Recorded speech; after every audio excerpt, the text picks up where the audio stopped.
Magandang araw sa inyo lahat. Ang ating tatalakayin ngayon ay patungkol sa pundasyon ng kurikulum, partikular na sa mga impluwensya nito sa ating kasaysayan. Bago yon, ako nga pala si Ma'am Rosa Linda, maaari niyo akong tawagin na Ma'am Rosa. Ang pundasyon ng kurikulum ay ang mga batayan na naguhubog at nagdidikta kung ano ang ituturo at kung paano ito ituturo sa paaralan. Malaki ang epekto nito sa pagpili ng nilalaman at karanasan sa pag-aaral, at kung paano ito isasaayos. At isa sa pinakmahal na pundasyon na ito ay ang ating kasaysayan. Kasaysayan bilang pundasyon ng kurikulum. Ang pag-aaral ng nakaraan ay malaking impluwensya sa kurikulum. Ang nangyari sa nakaraan ay humubog sa atin sa kasalukuyan at hinahanda tayo sa hinaharap. Ebolusyon sa kultura sa paglipas ng panahon.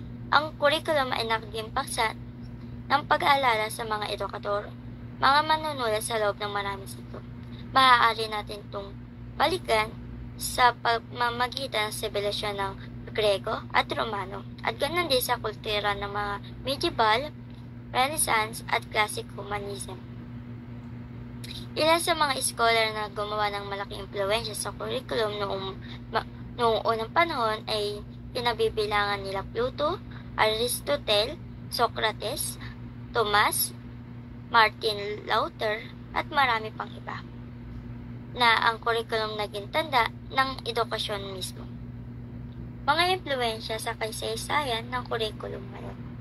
Edukasyon sa Kristyanismo. Ang edukasyon Kristyanismo noong unang panahon ay pinagsama ng mga ideyang Griego, Romano at Hebreo. Nakatuon ito sa disiplina, pamantayan ng moralidad, doktrina ng simbahan, teknolohiyang Kristyanismo, matematika at astronomiya. Sa ngayon, ang matematika ay isang compulsory subject sa basic education at ang religious education na inaalok sa lahat ng antas ng edukasyon. Ang mga impluwensya ay nagpapahalaga sa moralidad ng bawat tao. Renaissance ay isang muling pagsilang noong ika-14 na siglo. Ay nagdulot ng pagbabago sa edukasyon ng konteksto ng pagbabago sa pag-unlad ng ekonomiya, lipunan at politika. Tumataas ang paghahangad ng kaalaman at maraming institusyon ng edukasyon ang binuksan. Ang kurikulum ay nakasentro sa edukasyong vocational, moral, mga laro, batas, medisina at sining. Sa ngayon, ang paghahangad ng kaalaman ay patuloy pa rin na mayroon sa maraming paaralan.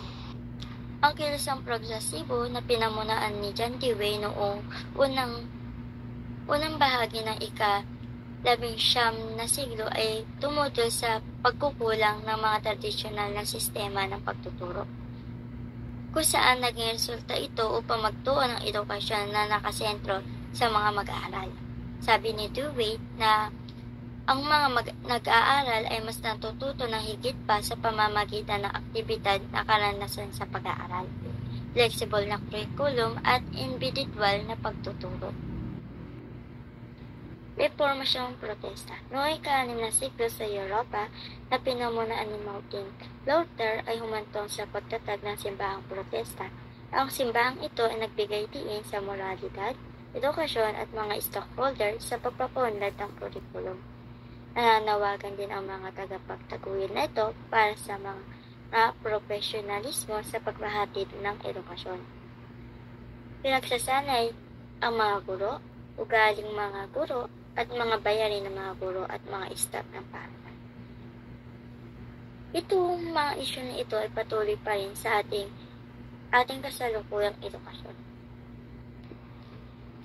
Ang kilusang scientifico noong ika-6 na siglo sa Europa ay nagtaguyod ng factory approach na nagsasabi kung ang lahat ng bagay ay mananatiling pareho, makukuha natin ang inaasahang produkto. Ang kilusan ay humanton sa paglalapat ng mga prinsipyong scientific management sa edukasyon na nag-uugyok sa mga nag-aaral at mga guro